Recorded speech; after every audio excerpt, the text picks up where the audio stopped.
다 같이 사도신경으로 신앙 고백하시겠습니다. 나는 전능하신 아버지 하나님 천지의 창조주를 믿습니다. 나는 그의 유일하신 아들 우리 주 예수 그리스도를 믿습니다. 그는 성령으로 잉태되어 동정녀 마리아에게서 나시고 본디오 빌라도에게 고난을 받아 십자가에 못 박혀 죽으시고 장사된 지 사흘 만에 죽은 자 가운데서 다시 살아나셨으며 하늘에 오르시어 전능하신 아버지 하나님 우편에 앉아 계시다가 거기로부터 살아있는 자와 죽은 자를 심판하러 오십니다.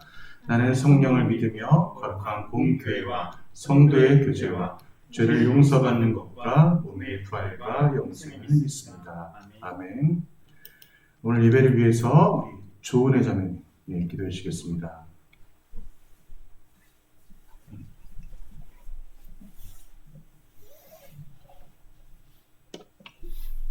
사랑이 많으신 하나님, 한 주간 지켜주시고 교회 나와 예배 드릴 수 있게 인도해 주신 감사드립니다. 하나님, 한 주간을 살아가면서 하나님의 자녀처럼 살지 못한 것을 고백합니다. 이 시간 하나님 우리 모두 하나님 앞에 나왔으니 하나님을 향해 알아가기를 원합니다. 우리의 삶 속에서 어렵고 힘든 일이 있을 때 하나님을 바라보며 기도할 수 있게 하여 주시옵시고 우리의 마음이 세상의 것이 아닌 하나님의 나라를 바라보면서 나아갈 수 있는 우리들 한 명 한 명 되길 원합니다. 모든 시간들 속에서 하나님께서 함께 하심을 항상 느끼며 살아갈 수 있는 우리 청년부 한 사람 한 사람 되길 소망합니다. 말씀을 전하시는 전도사님께도 함께 하셔서 영육 간의 강건함을 더하여 주시옵시고 전하시는 말씀이 우리들 마음밭에 하나님 심겨지어서 하루하루를 살아가는 힘이 될 수 있도록 주님 도와주시옵소서. 예배의 시종을 부탁드리며 이 모든 말씀 예수님의 이름으로 기도드렸습니다.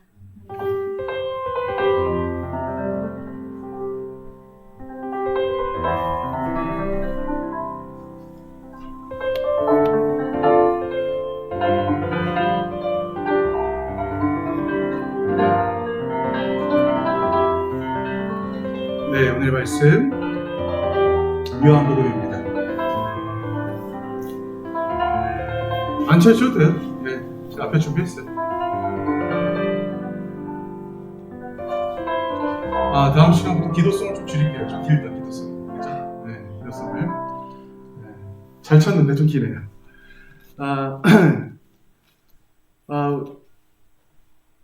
지금 제가 말씀을 지난주부터 제 청년부 말씀을 준비하고 청년부를 담당하면서 저 나름대로 참 생각이 참 많아지는데 근데 제가 이제 여러분들에게 특히 이제 우리 셀리더 분들을 위주로 해서 제가 많이 이제 처음에 이제 언급을 드렸던 부분이 뭐냐면 우리 청년부에게 제가 사실 제가 청년 사역을 제가 중고등부를 담당하긴 했었지만 청년 사역을 상당히 오랫동안 준비를 했었어요. 원래는.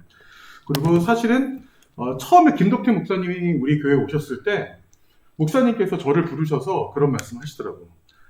한전도사 중고등부를 딱 1년 맡았지만 그냥 청년부를 맡는 게 어떨까? 처음에 그러시는 거예요. 2년 전에. 그래서 근데 우리 청년부도 청년부지만 제가 중고등부를 1년만 맡고 그냥 중고등부를 떠나기에는 좀 아쉬움이 큽니다. 아직도 제가 가지고 있는 어떤 그런 프로그램들 다 실현하지도 못한 채 나가는 것 같아서 좀 그렇습니다. 그래서 김덕태 목사님이 청년부로 오시고 제가 중고등부 남았는데 코로나 때문에 아무것도 못한 거예요.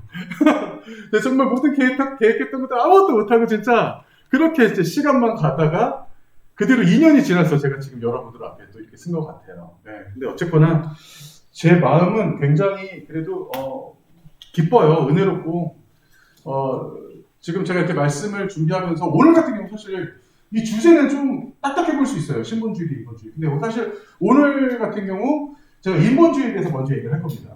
다음 주에 신본주의 얘기할 건데 하나도 딱딱하지 않고 오늘 같은 경우는 좀 특강 같은 분위기일 거예요. 그래서 여러분들 조금 더 릴렉스하고 좀 편하게 말씀에 접하고 같이 여러분 실생활에 또 도움이 될 수 있는 또 그러한 말씀이 될 수 있기를 원합니다. 자, 먼저 말씀 읽고 들어갈게요.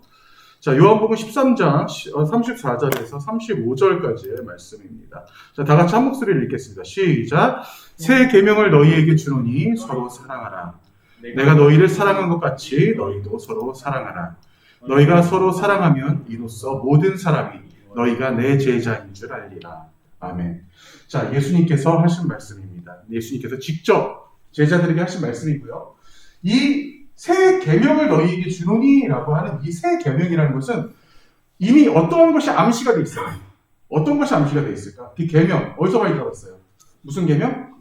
네, 십계명. 부부 십계명 아니고 그냥 십계명. 네, 출애굽기 20장에 나오는 그 십계명에 대해서 예수님이 지금 어떤 거기에 있어서 어떤 암시적인 그때 당시에 그 계명도 있었지만 내가 이 땅에 와서 새로운 계명을 줄게라고 하는 거예요. 네.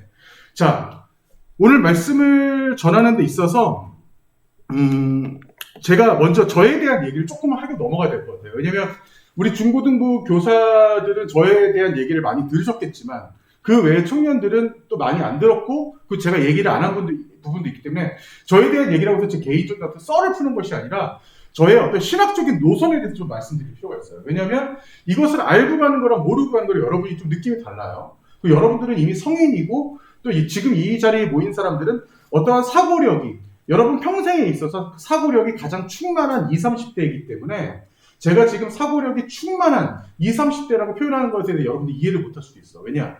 40대가 안 돼가서 그래. 40대, 50대가 되면 사고력이 풍부해지는 것이 점점 떨어지는 것을 여러분이 느낄 수 있다고 그래요, 그들이. 그래서 잘 모르겠어, 나는. 어쨌든 그들이 그런 말을 하더라고요. 나이 많으신 분들이. 자, 우리 다 같은 또래니까. 다 같이 우리 다 친구 같은 사이니까. 비웃는다, 민수. 자, 그런데 제가 이 노선에 대해서 잠깐 말씀 좀 드리면 저는 어떤 공부를 했는지를 먼저 말씀드려야 돼요. 저는 일단 제가 대학을 졸업하자마자 예장 통합에 속한 워커힐 광나루에 있는 신학대학원의 시험을 쳤다가 똑 떨어졌어요. 그래서 제가 그 또 다른 신학대학원을 준비하기 위해서 공부를 하면서 직장생활을 하던 게 그 직장생활 10년을 다녀버린 거예요. 그러면서 그 직장생활이 끝나고 사업도 했죠. 또 장사도 해봤죠. 뭐 그러면서 저는 죽어도 사역을 못할 줄 알았는데 말도 안 되는 기회에 하나님께서 저를 이 자리로 이끄셔서 이렇게 사역을 다시 하면서 다시 또 신학의 공부를 하게 되는 이런 과정을 겪었습니다. 그래서 저는 사회생활도 했고 사업도 해봤지만 현재 지금은 또 석사과정, 목회학 석사과정이 있기 때문에 지금 이곳에 있는 대학생들, 직장인들에 대한 마음을 아주 잘 이해할 수 있어요. 저도 지금 시험 기간이에요. 지금 기말고사. 죽겠어요. 과제 내느라고. 그리고 제가 또 사업적인 일을 하고 있기 때문에 또 직장에서는 또 이제 회사, 우리 직원들을 또 다루고 또 그 직원들 속에서 늘 어떠한 이런 업무적인 또 스트레스와 이런 것들 같이 또 공유하면서 그들과 또 함께하고 있습니다. 그렇기 때문에 어쩌면 제가 여러분들을 이해하는데 가장 또 도움이 되지 않을까라는 생각도 들긴 들어요. 근데 그거보다도 더 중요한 건 뭐냐면 저의 신학적인 노선이에요. 저희 신학적인 노선의 첫 번째는 바로 이겁니다. 신분주의예요. 그거 누가 때려 죽여도 제 목에 칼이 들어와도 제가 이렇게 표현을 쓰는 이유가 있어요. 옛날에 일찍 때 목에 칼을 집어넣었죠. 목에 그러면서 칼을 대면서 너 신사참배할 거야? 아니 하나님 믿을 거야. 이랬을 때 끝까지 신사참배를 하지 않았던 목사님들이 많은 죽음을 당했습니다.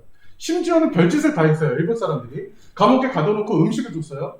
음식을 떠먹게 했습니다. 음식을 떠먹게 했는데 이상하게 찝찝해서 앞을 딱 봤더니 그 신사참배 그림이 그 밥상 바로 앞에 있는 거야. 밥숟가락을 떠먹으면서도 고개를 숙여라 이거지. 그리고 심지어는 교회에서 예수님의 그 형상을 그 예배 끝나는 시간 맞춰서 일본 순사들이 예수님의 그림을 놓고 밟으셔 나가라 그랬어요. 그 참 왜 그럴까? 왜 그런 짓을 하면서까지도 예수님에 대한 어떠한 이 근본적인 우리의 마음을 무너뜨리려고 그들은 했을까? 이런 생각을 하게 됩니다. 신본주의를 알기 위해서는 그 반대말을 알아야 돼요. 그 반대말은 바로 인본주의가 되겠죠. 제가 저번 주에 잠깐 언급하고 넘어갔어요. 근데 저는 지금도 자신이 있어요. 뭐가 자신이 있냐? 우리나라가 그럴 일은 없지만 혹시라도 말도 안 되는 어떠한 그런 또 일본 같은 어떤 그런 구속이 되는 그런 상황이 벌어진다 하더라도 제 목에 칼이 들어와도 저는 하나님 믿는 이 신앙 가운데 제 죽음과 바꿀 자신이 있습니다. 그렇기 때문에 제가 사역을 하는 거라고 저는 생각을 해요. 자, 인본주의와 신본주의는 대립되는 말이지만 근본적으로 이 안에 어떤 의미가 있는지는 제가 오늘 조금 설명을 드릴 거예요. 그리고 제가 또 하나의 노선이 있습니다. 제가 신학을 하는 데 있어서 아주 중요한 노선, 이거는 말씀을 꼭 드려야 될 것 같아서 제가 가지고 가요. 복음주의의 노선이 있어요. 제가 하는 신학은 이 복음주의 노선이 뭐냐면 바로 예수님 중심의 그리고 성경 중심의 신학이에요. 자, 그 이면적인 신학을 알기 위해서는 자유주의도 알아야 돼요. 여러분, 이름 자체가 자유주의라고 해서 조금 뭐 나쁘게만 인식될 수 있지만 사실 자유주의 신학이 꼭 나쁜 것만은 아니에요. 대표적인 자유주의 신학이 이제 연세대 신학, 연세대 신학, 그리고 이제 뭐 한세대도 좀 가깝고요. 한영 신학도 조금 가깝고 한데, 그런데 이제 가장 심한 자유주의가 이제 지금은 카톨릭 쪽에, 카톨릭이래. 그 어디야? 감리교 신학. 감신대 가면 여러분들 학교 안에서 아이들이 쉽게 담배 피고 술 마시고 이러고 다녀요. 신학대 아이들이. 아주 쉽게 볼 수 있습니다. 그리고 자유주의 같은 경우 또 한쪽이 또 어디냐? 바로 이제 감신대 말고는 요즘에 많이 드러나고 있는 바로 아까 제가 말하려고 했던, 제가 들어가려고 했던, 제가 시험 쳤던 그 워커힐 광나루에 있는 장로의 대학교가 지금은 그 자유주의로 많이 물들어져 있어요. 교수마다 다르지만 참고로 한 가지 예를 드리면 예수 하나님의 창조사역 그리고 출애굽기 당시에 있었던 모세에게 하나님이 모세를 부르셔서 지칭하셨던 그런 내용. 어서 와요. 그런 내용들. 그리고 예수 그리스도에 대한 신성을 믿지 않아요. 그렇지만 자유주의 학자들이 그래도 이 신학자들이 그래도 큰 장점이 있다면 어떤 장점이 있냐? 야, 너희들은 맨날 성경 갖고만 붙잡고 있을 거야? 야, 너희들 3,500년 전에 쓰였던 그 모세 오경 갖다 징그럽게 그거 붙잡고 있는데 그게 뭐가 의미가 있어? 그냥 예수님이 말하셨던, 예수님은 인정해요. 근데 사람으로 인정한다는 얘기야. 자유주의 신학자들이. 그런데 예수님이 인정하는데 이들이 뭐라고 얘기냐면, 그런데 예수님이 말씀하셨던 그 사랑을 우리 전하며 살자. 그 사랑의 깊이는 굉장히 강해요. 자유주의가. 그런데 하지만 말씀은 상당히 그들에게 있어서 부정적인 어떤 그런 측면이 있죠. 제가 이 부분은 조금 짚고 넘어가야 될 것 같아서 제가 이 말씀을 드린 이유가 제가 가지고 있는 이 신학적인 노선이 우리 담임 목사님과 똑같아요. 제가 그래서 담임 목사님의 설교를 들으면서 맨 처음에 제가 이 교회에서 사역을 하면서 이 신학적인 노선은 목사님과 참 잘 맞는구나라는 생각에 참 안도를 했습니다. 제가 안도를 한 이유는 뭐냐면 이 시대의 기독교, 우리나라의 목사들이 신본주의와 복음주의를 다 갖고 있을 것 같죠. 천만의 말씀이에요. 지금 굉장히 위험합니다. 대놓고 교회에서 예수 그리스도를 부정하는 교회들이 얼마나 많은지 몰라요. 그렇기 때문에 여러분들이 참 어떠한 혹시라도 나중에 다른 어떤 교회를 가볼 수 있는 어떤 그런 기회가 있을지라도 여러분들이 교회를 잘 선택하는 것이 너무나 중요하다는 얘기예요. 어떤 그 교회 목회자가 어떤 공부를 했는지, 어떤 신학적 노선에 있는지가 아주 중요하다는 얘기를 지금 먼저 드리고 싶습니다.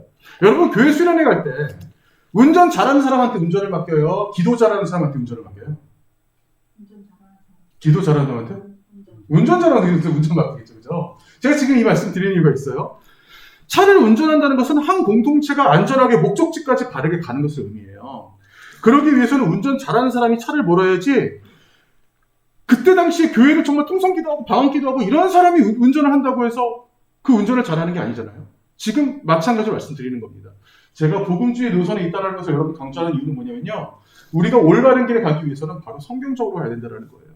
성경이 중심이 되어야 되고 일단 성경이 여러분들의 인생에 있어서 가장 중심이 되어야 되기 때문에 제가 이런 말씀을 드리는 겁니다. 그래서 여러분들이 절대 어떠한 이 세상의 사조가 우리를 힘들게 한다 할지라도 여러분들이 절대 쉽게 흔들리지 않아야 된다고 저는 생각을 해요. 자, 본격적으로 여러분 들어가서 제가 오늘 신본주의와 인본주의에 대해서 여러분들과 말씀을 하는 데 있어서 실제적으로 우리는 제가 여러분들에게 오늘 말씀을 드리기 전에 매주 제가 어떤 질문을 드린다고 했어요. 그죠? 저번 주 같은 경우는 하나님이 나를 만드신 목적은 무엇인가? 이 질문을 계속 갑니다. 한 이번 달 말까지 계속 갈 거예요. 하나님이 나를 만드신 목적 계속 생각하고 계세요. 그것들은 여러분들이 그냥 혹시라도 여러분이 한 수요일쯤 됐을 때 제 질문이 기억난다면 잠깐 한 1분이라도 여러분 기억해 주세요. 하나님이 나를 만드신 목적이 무엇일까? 자, 그리고 제가 이번 주에 드린 게 있었죠. 이번 주에 드린 여러분 질문 다 기억하시죠?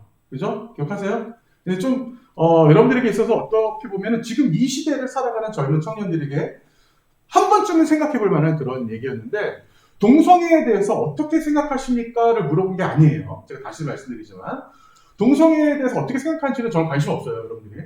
왜냐하면 각각의 생각들이 분명히 조금씩 다르더라도 다 각각의 생각들이 다 있을 거예요. 동성애에 대한 생각들이 부정적이든 긍정적이든 아니면 정말 관심이 없던, 아니 그들을 인정하든 인정하지 않던. 자, 그런데 중요한 게 뭐냐면 여러분들은 누가 됐든 간에 전부 다 한 번쯤은 어떤 공동체에서건 리더가 될 수 있는 그러한 기회가 한 번쯤은 있을 거예요. 학교에서든, 아니면 직장에서든, 아니면 가정에서든, 아니면 여러분 친구 또래에서든, 여러분들이 어떤 리더가 됐을 때, 근데 그 리더가 여러분들이 이제 교회라고 가정했을 때, 어떠한 동생이 찾아옵니다. 언니, 형, 저 사실 동성을 좋아해요. 라고 고백을 했어. 그렇지만 저는 하나님 열심히 믿고 싶어요. 저는 교회 생활 열심히 하고 싶어요. 저 어떻게 했으면 좋겠어요? 혜윤아님, 어떻게 했으면 좋겠어요? 어떻게 대답해 줄 거예요? 어? 언니 울지 마, 언니, 제발. 이렇게 누군가가 물어봤을 때, 동생이 물어봤을 때, 우리가 어떤 대답을 해줄 수 있을까? 잠시 한번 고민해보자는 거예요. 자, 그 두 번째는 어떤 질문이었어요? 좀 개념이 달라요. 동성애는 누구든 그리스도 안에 있으면 죄인이라고 얘기를 해요. 예, 죄인이라고 얘기를 합니다. 근데 제가 다시 말씀드리지만, 죄는 미워하지, 그 사람을 미워하지 말자라는 게 일단 골자예요. 자, 두 번째는, 이건 죄도 아니야. 탈 코르셋을 가지고 있는, 사상을 가지고 있는 어떤 여인이 있어. 그 자매가 있어. 근데, 은혜 언니, 나 탈 코르셋이야. 잘 기억해. 나 화장 안 할 거야. 머리, 그 쇼커트를 자르고, 립스틱 분지러뜨리고, 그러고 왔어. 그러고 와서, 여자들 다 입는 위에 있는 속옷도 안 입어. 그리고 당당하게 왔어. 그랬을 때, 그 자매에게 뭐라고 얘기해 줄 수 있을까? 라고 잠시 한번 생각해 보자는 거예요. 예. 그 생각들 여러분, 여기는 지금 우리 형제들이나 자매들이나 관여하지 않고 여러분들의 생각을 한번 사실 들어보고 싶어요. 그래서 그런 동생이 왔을 때, 근데 중요한 건 뭐냐면 그들에 대해서 그 어떤 그 페미니즘적인 거에 대해서, 동성애에 대해서 어떻게 생각하냐가 아니야. 다시 말해서 제가 강조하지만 그들은 어떻게 생각하냐가 아니라, 그런 내가 아끼는 우리 교회 동생이 왔을 때, 그런 후배가 왔을 때, 아니 그런 뭐 형이나 어떤 언니가 왔을 때 내가 그들을 어떤 말을 해줄 수 있을까, 어떻게 대할 것인가에 대한 어떤 질문인 거예요. 그러니까 여러분들이 이것들에 대해서 여러분들이 이따가 셀 모임을 할 때 잠깐 나눌 수 있기를 바랍니다. 우리는 정치, 성별, 인종, 나라, 세계관에 따라서 목회자가 거기에 있어서 움직이는 것은 저는 자연스럽게 누군가를 정지하는 행위라고 생각을 해요. 이거는 제가 조금 더 구체적으로 말씀드립니다. 자, 이거 퀴어 축제예요. 그죠? 퀴어 축제인데 지금 앞에 있는 이 네 사람은 전부 다 그리스도인이에요. 그리스도인이 퀴어 축제를 옹호하는 어떠한 이러한 모습들에 대해서 우리는 저들을 어떻게 바라볼 수 있을까라는 생각을 하기도 합니다. 자, 예수님께서 아까 얘기하셨죠? 너희는 뭐하라? 내가 새 계명을 주노니 서로 사랑하라라고 말씀하신 그 이면은 뭐냐면, 너희는 사랑을 해서 좋아. 너희 사랑을 해도 좋은데, 야, 제발 니네끼리 미워하지 말자. 니네끼리는 진짜 최소한 미워하지 말자. 조금 더 나가서는 뭐냐면, 죄를 정해주지 말자. 죄를 정해주지. 너 간음죄야. 너 생각만 해도 간음죄라고 그랬어. 너 간음죄. 누군가에 내가 어떠한 권한이 있어도 내가 누구에게 정죄를 해. 여러분, 이게 굉장히 위험한 겁니다. 예수님께서는 그걸 말씀하고 계신 거예요. 누군가를 정죄하지 말라는 거야. 그 대신 사랑해 주라는 거죠. 자, 과연 그러면 이들의 행동이 옳을까 그를까? 퀴어 축제에 가서 저들을 도와주고 있는 그리스도인들. 자, 잠깐 생각해 봅시다. 자, 그리고 오늘 제가 여러분들에게 가장 특징처럼 얘기해주고 싶은 어떤 이 내용 자체가 바로 이 포스트 모더니즘이에요. 포스트 모더니즘 자체가 여러분들, 이거 자체가 잘못된 거라고 얘기를 할 수는 없지만 그렇다고 제대로 된 것도 아니죠. 왜냐? 자, 포스트 모더니즘은 그 이전으로 우리가 조금 거슬러 올라가야 돼요. 1700년대까지 거슬러 올라갑니다. 1700년대 이전에 1517년에 어떤 일이 있었냐면, 1517년에 여러분 종교개혁이라는 게 있었어요. 자, 종교개혁이라는 게 1517년에 이제 그 루터에 의해서 이제 발생되고, 그 다음에 이제 칼빈이 그 뒤를 이어서 지금의 우리가 믿는 장로교, 감리교 이렇게 올라오는 이제 사건이 벌어지는 겁니다. 근데 그때 당시에 그 종교개혁이 일어날 때 이미 그때 당시에 그 가지고 있었던 그 그리스도교가 너무나 무너져 있었어. 왜? 그들에게 있어서 가장 크게 무너져 있는 게 뭐냐면, 그들이 어떤 성문화가 무너진 게 아니야. 경제, 정치가 무너졌던 게 아니야. 그들에게 있어서 근본적인 신학이 무너졌던 거야. 자, 제가 이 그림을 갖고 왔어야 되는데, 여기까지 제가 설명하려면, 여러분, 콜로세움에 대한 제가 설명을, 제가 중고등부 설교 때는 몇 번 했었던 것 같은데, 콜로세움을 사진을 보면, 칼로 잘라진 것처럼 이렇게 난도질돼 있어요. 콜로세움이. 그때 당시에 콜로세움이 난도질돼 있었던 이유가 있습니다. 혹시 콜로세움 가본 적 있어요? 가본 적 있는 사람? 본 적 있는 사람? 한 명도 없나? 은혜쌤 있죠? 은혜쌤 봤지? 우리 친구들 한번 갑시다. 안 되겠다. 예, 제가 좀 열심히 벌게요. 예, 제가 비행값 대드릴 테니까 한번 같이 한번 갑시다. 안 되겠다. 좋아요. 자, 콜로세움. 부담 크네, 갑자기.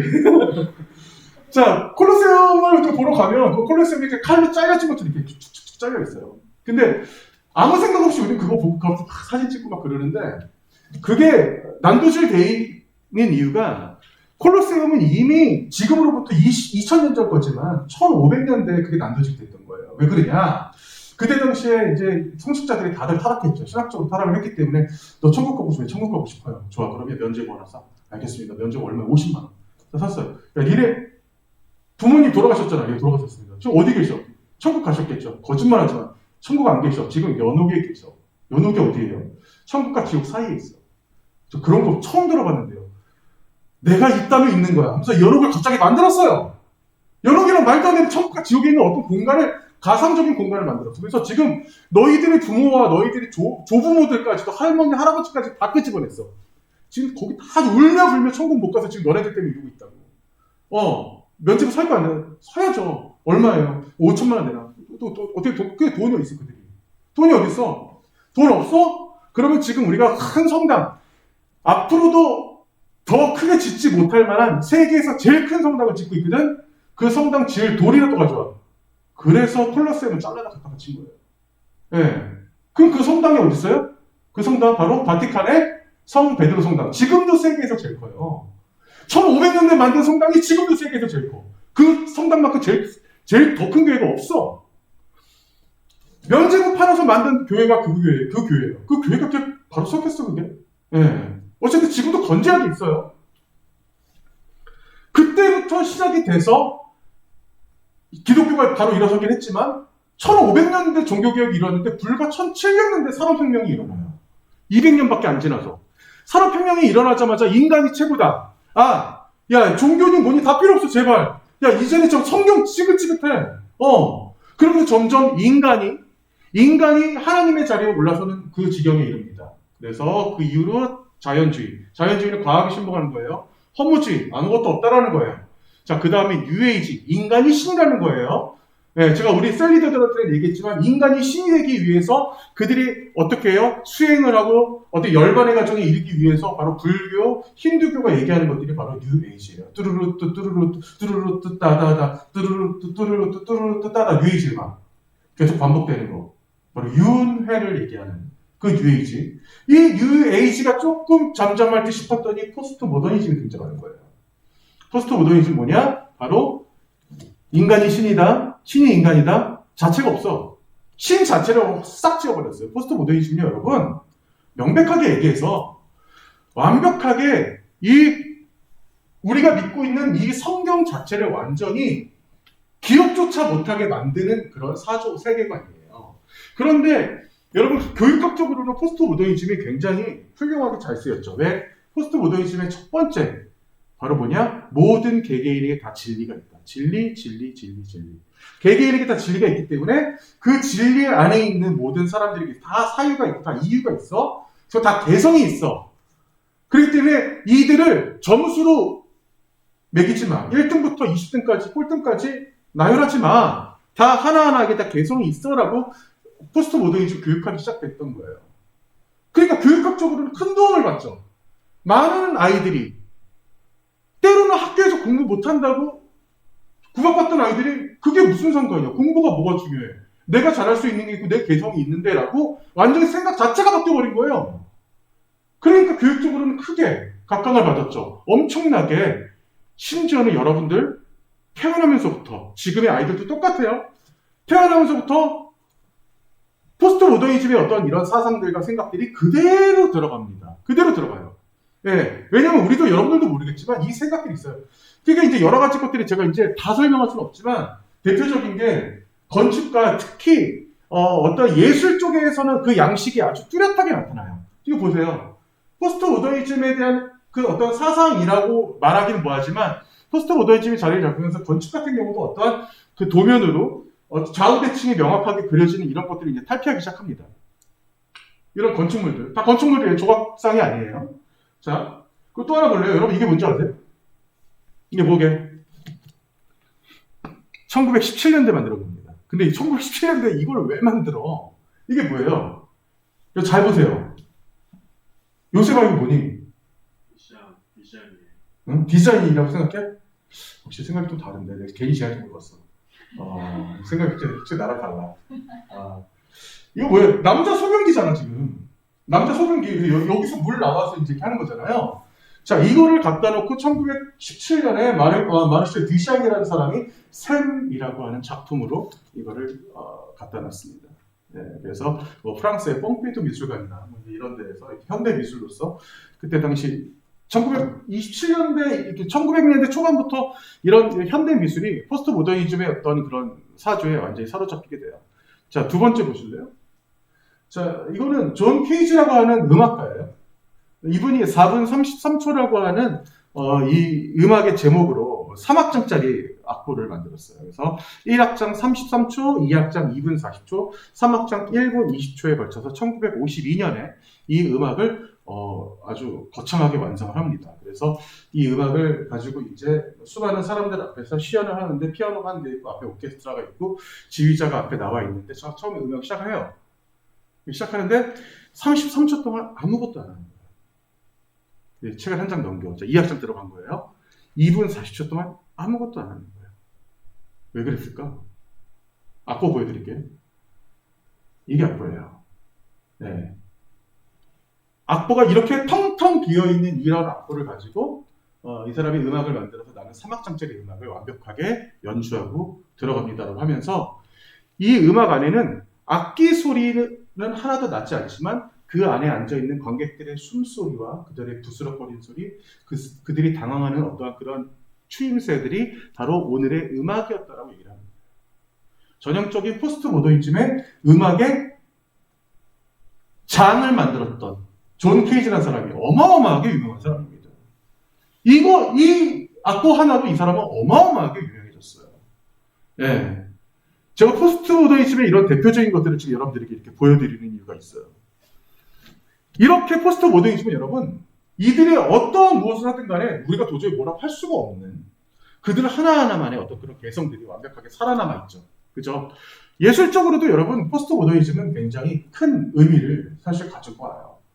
그래서 우리들이 지금 여러분들이 살아가는 어떤 그런 구조나 그런 상황에 있어서도 예를 들어서 누군가가 한마디를 던졌을 때 가끔 어른들이 그런 거 물어보잖아. 은혜야, 너 시집 왜 안 가니? 그래서 그런 거 왜 물어봐요? 뭐 이런 말도 안 해. 이제 대꾸도 안 해. 네. 그러면 안 돼. 아니, 근데 우리 입장에서는 속으로 생각할 수 있지. 아니, 어른들은 왜 그걸 왜 물어보실까? 내가 알아서 할 텐데. 네. 이 생각의 어떤 그 결이 달라지는 거죠. 그런데 포스트 모더니즘으로 이게 더 깊이 교육이 들어가면서는 우리가 누군가에게 그냥 뭔가 말 한마디 던지는 것조차도 그들에게 있어서 이제 결례가 돼버리는 게 세상이 돼버린 거죠. 전형적인 다 어떤 이런 사고방식에 우리가 세계관에 갇혀 있는 건데 이것이 옳다 그르다 아직까지 제가 말하고 싶진 않아요. 자, 그런데 조금 더 들어가 봅시다. 포스트 모더니즘에 있어서 아주 큰 폐해들이 점점점 드러나기 시작하는 것들이 바로 이제 이런 거예요. 낙태에 대해서 전면적으로 우리나라도 이제 허용하기 시작하고 있는 거죠. 그죠? 낙태가 굉장히 큰 범죄였어요. 그런데 어느 순간부터 낙태가 이제 이거는 허용을 해줘야 된다. 그래서 14주까지는 전면 허용, 24주까지 조건 허용 이렇게 돼 있어요. 참 난해한 문제예요. 네. 이것들이 과연 임신을 한 어떻게 임신을 했던 간에 상관없이 임신을 한 어떠한 그 한 여인에게 있어서 그 여인의 개인의 어떤 의견에 모든 것들을 맡겨야 되는 건지 아니면 사회적인 법으로 이거를 가둬야 되는 건지 생각해볼 문제입니다. 그래서 아주 유명한 목사님이 되셨어요. 여러분들 많이 매스컴 통해서 봤죠? 자, 여기가 은평구 어딘가 아마 그럴 거예요. 근데 목사님이 이분 집 안에다가, 집 앞에다가 이렇게 출생일을 꼭 적어주세요 해서 베이비박스를 만들어놨죠. 네, 그래서 아직도 한 달에 4-5명의 아이들이 이 안에 들어온대요. 근데 그 아이들이 그냥 정상적인 아이들보다도 이제 몸이 좀 불편하거나 이런 아이들이 훨씬 더 많이 들어와.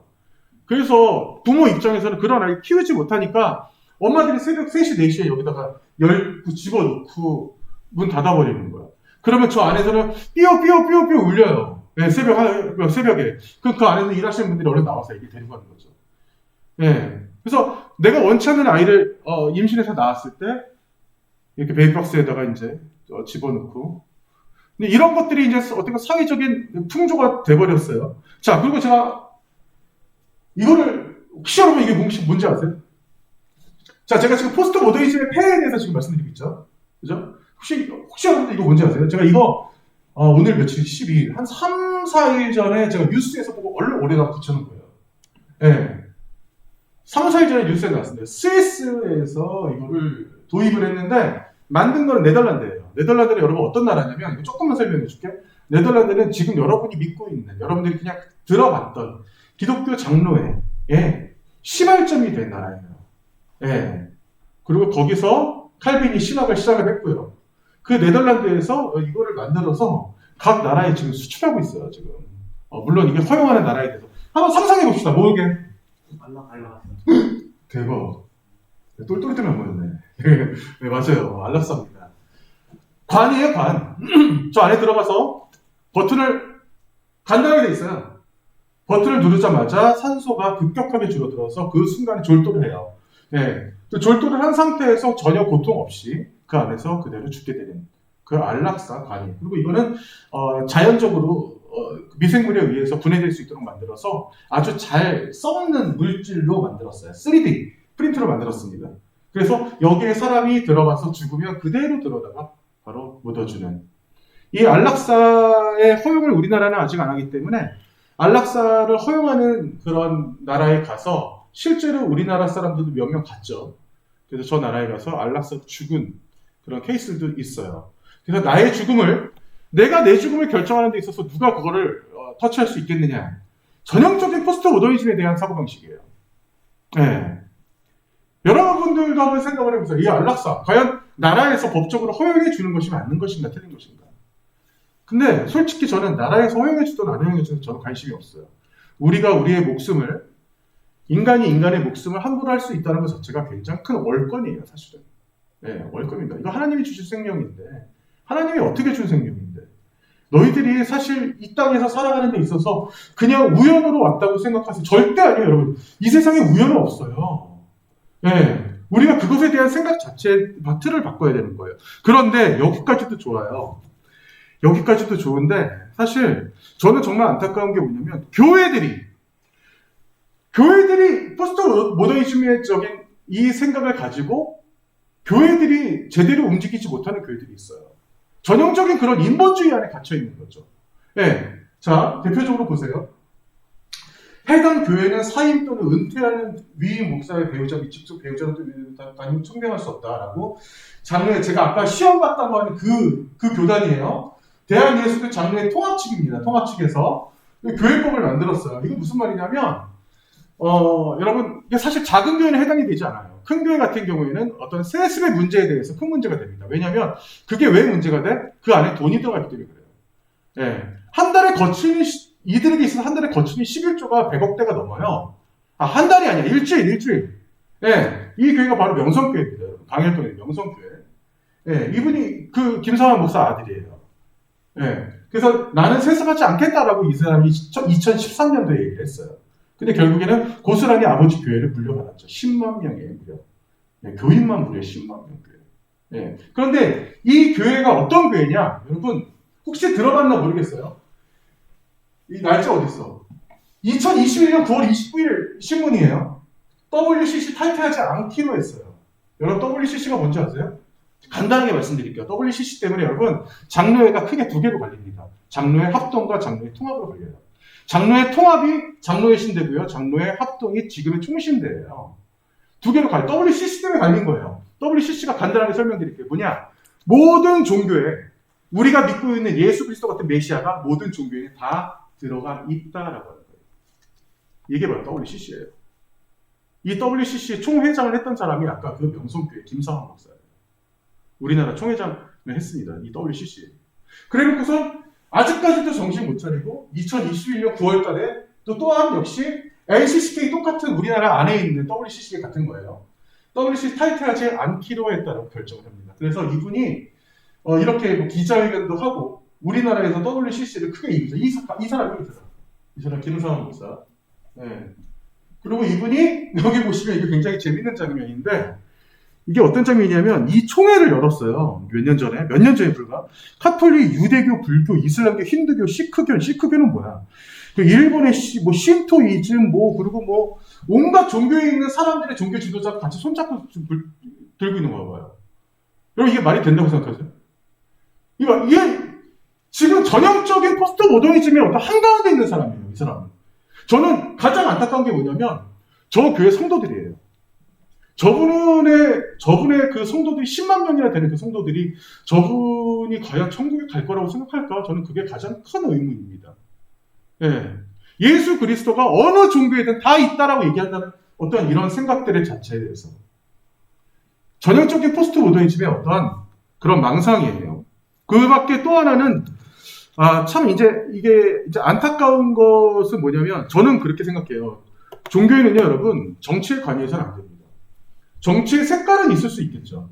근데 이제 사랑제일교회 이제 정강훈 목사나 이러신 분들은 저는 안타까운 게 좌파 빨갱이는 다 지옥 간다.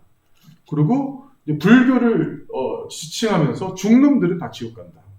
하나님 까불면 죽어. 이런 말들을 했는데 저는 종교인은 정치에 대해서는 절대 중립을 지켜야 돼서 생각해요. 그 이유가 있어요. 왜냐? 정치의 중립을 지키지 않으면 반대편 진영에 있는 사람들은 그 자리에서 정죄가 돼버려요. 저는 그게 너무나 안타까워요. 네, 정치는 교회에서는 정말 분리되어야 될 부분 중에 하나인 것 같아요. 자, 그리고 그 밖에 어떤 순복음교회나 여러 가지 돈으로 횡령하고 어떤 성적인 범죄를 저지르고 이러한 교회들이 많이 있어요. 교회들조차도 지금은 여러분 바로 서지 못할 교회들이 상당히 많이 있습니다. 전형적으로 우리가 그들 가운데서도 역시 인본주의적인 세계관이 있기 때문에 저는 그렇다고 봐요. 자, 그렇다면 우리들에게 있어서 그러면 우리의 자세가 이제는 중요해요. 기독교 120년 동안 그 가난하고 병들고 못 배운 자들에게 가장 먼저 손 내밀었던 사람들이 바로 선교사들이었어요.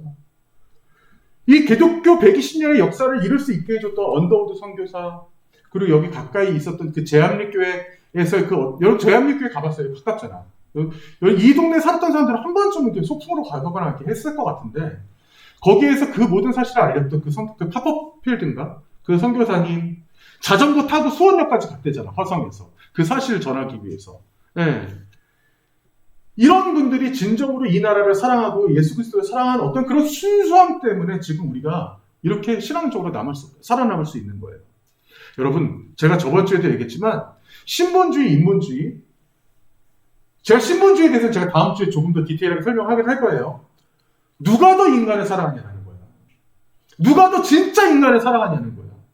예. 인본주의, 이 자들이 진짜 인간을 사랑할 것 같아? 나밖에 몰라요, 나밖에. 정말 나밖에 모르는 자들이 팽배하기 때문에 지금 우리 이 사회가 사람을 죽여도 용서받을 수 있는 사회가 돼버리는 거예요. 나 이유 있어. 나 사람 죽인 이유 있어. 내가 화가 날 수밖에 없었어. 나 이해해주지 못해? 그들 가운데 어떠한 자기 나름대로의 어떤 그런 펼치는 논리가 진리라고 얘기해주기 때문에 그 안에서 우리가 어떠한 식으로 타락한들 그들에게 있어서는 명확한 어떤 기준이 없다는 거지. 그 기준이 바로 뭐냐? 바로 여러분이 조만간 저와 함께 창세기에서 나눌 바로 선과 악의 기준을 포스트 모더니즘에서는 싸그리 없애버린 거예요. 그 이유가 있어요. 그들이 포스트 모더니즘을 만들면서 선과 악을 싸그리 없앤 이유가 있어요. 그들의 첫 번째 목적은 이것도 아니었고 낙탱이 뭐니 동성 이런 거 아니었어요. 그들의 첫 번째 목적은 바로 성경을 없애고 싶은 거예요. 하나님을 없애고 싶었던 게 그들의 첫 번째 목적이었던 거예요. 여러분들이 과연 누군가를 정죄한다고 했을 때, 누군가의 잘못을 논한다고 했을 때, 그 생각을 항상 하셔야 돼요. 동성애자들이 죄인이라면, 나도 죄인이다. 여기서 죄에 대해서 자유로울 사람이 누가 있어요? 그죠? 우리의 생각의 전환이 필요합니다. 안 되면 쥐어짜서라도 우리는 내가 정말 사랑하는 내 여자친구만, 내 남자친구만 사랑하는 것이 아니라 나랑 생판 모르는 사람도 사랑할 수 있는 그 사랑을 예수 그리스도께서 원하신다는 거예요. 자, 마지막으로 여러분 영상 한번 보면서 말씀을 마치려고 해요. 한번 보세요. 아마 이 영상 보신 분도 있을 거예요. 그죠? 네. 어떤 사람이 머리를 자릅니다. 미용사에.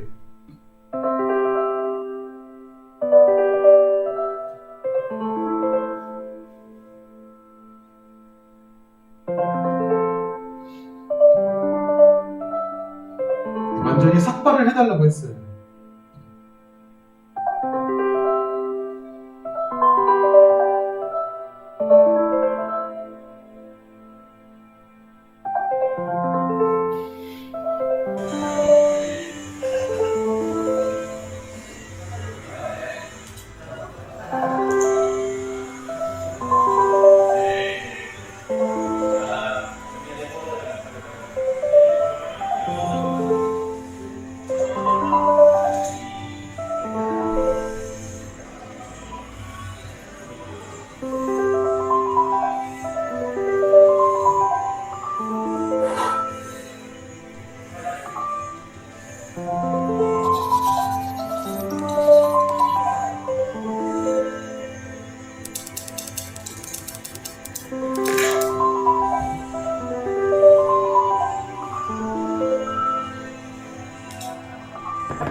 지금 머리를 자른 친구가 이제 암 때문에 머리를 삭발할 수밖에 없는 상황이었는데 그 이제 그 이발사가 자신의 머리를 같이 밀어버리는 어떤 이러한 모습을 보여주죠.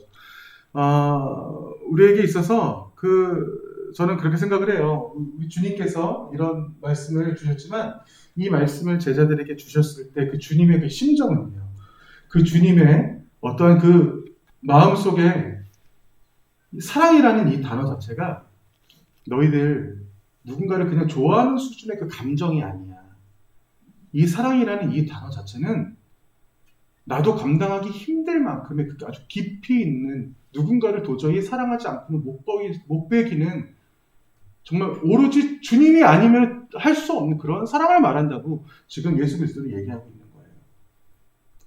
여러분들에게 있어서 우리가 진짜 제가 여러분들과 함께하는 이 순간 오늘 두 번째 설교예요. 제가 이 말씀을 가져온 이유가 있습니다. 제가 갑자기 저번 시간에 태초에 대한 말씀을 했고 이번 주는 인본주의, 다음 주는 신본주의, 그 다음 주에는 성경적 전체적인 개관을 제가 설명을 할 거예요.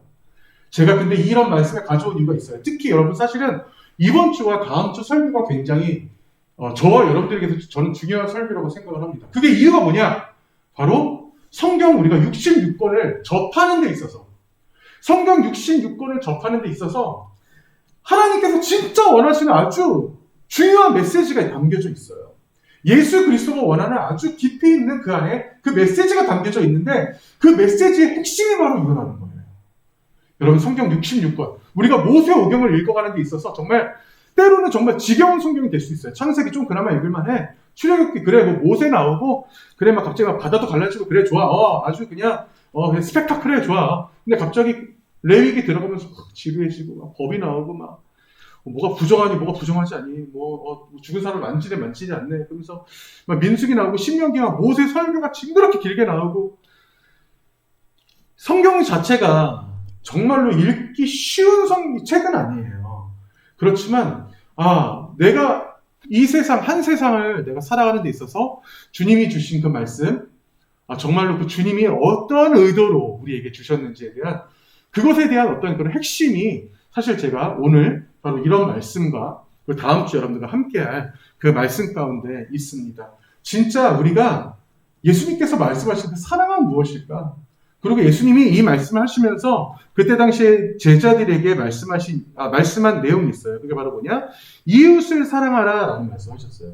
근데 이것도 그냥 단편적으로 볼 때는 그래 왜 내 주변의 이웃을 살아가면 되겠지라고 생각할 수 있겠지만 여기서 예수님 말씀하시는 이웃은 무엇일까를 한 번쯤 우리가 고민해 볼 수 있는 그러한 시간들을 가졌으면 좋겠습니다.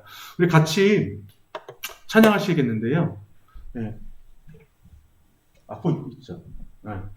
하나님의 계획이라고 하는 찬양이에요. 이게 유튜브에도 사실 많이 있지 않은 찬양인데 두 자매가 같이 함께 부르는 찬양입니다. 그런데 그 중에 한 자매가 정신지체래요. 그런데도 엄청 은혜롭게 찬양을 잘 하시더라고요. 민요 찬양이지만 우리 함께 나눠보는 시간 갖겠습니다. 볼륨 더 올리셔도 돼요.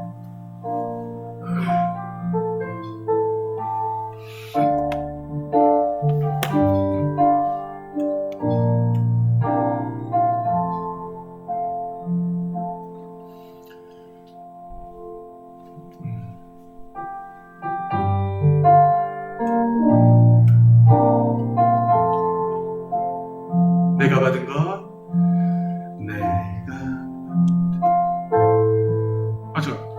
두 개 올려주세요. 트랜스퍼 주세요. 죄송합니다.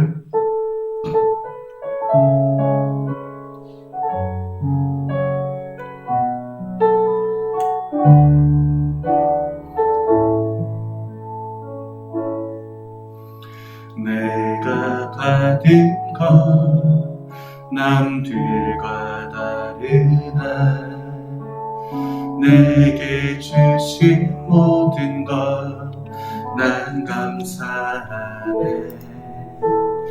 하나님은 실수가 없으신 분이라 하나님의 계획을 나는 믿네. 내가 걷는 길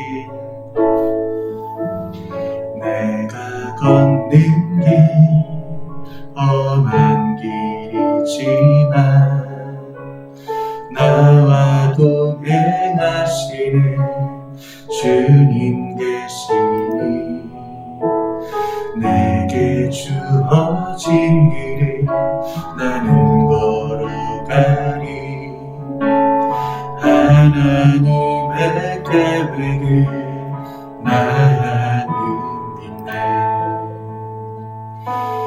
나만 할 수 있는 나만 할 수 있는 놀라운 일을 이루시리 나에게 주시니 나에게 맡기시니 나는 믿네.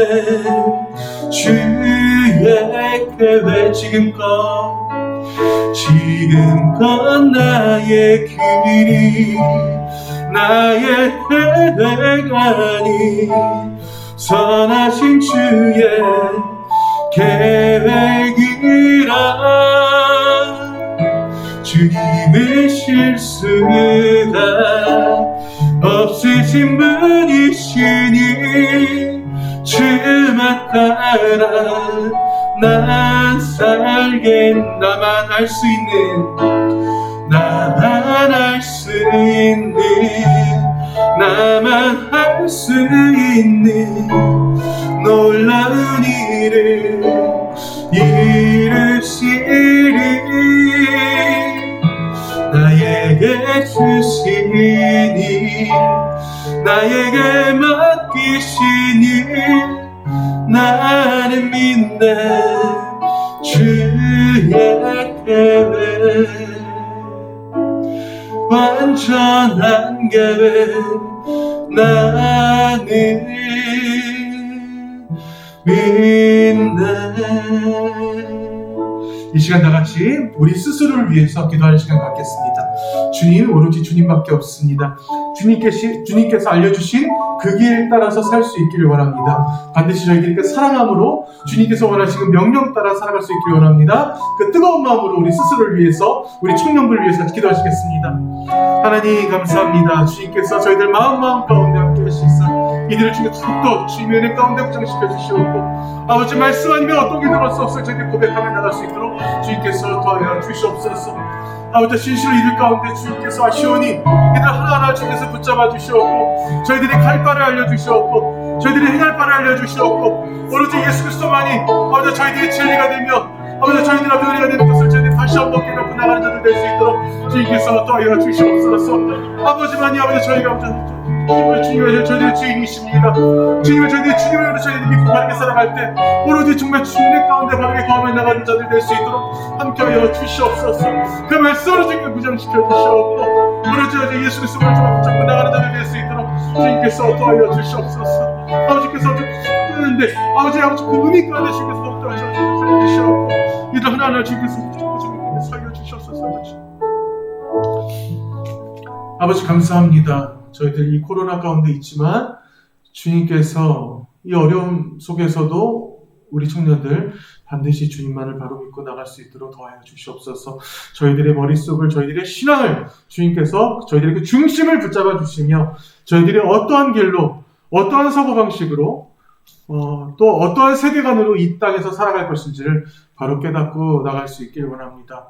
부족하지만 아버지 저희들에게 있어서 정말 하나하나를 주님께서 붙잡아 주시옵고 진실로 우리 청년들 가운데 정말 어떤 어려움들을 가지고 있는 청년들도 많이 있습니다.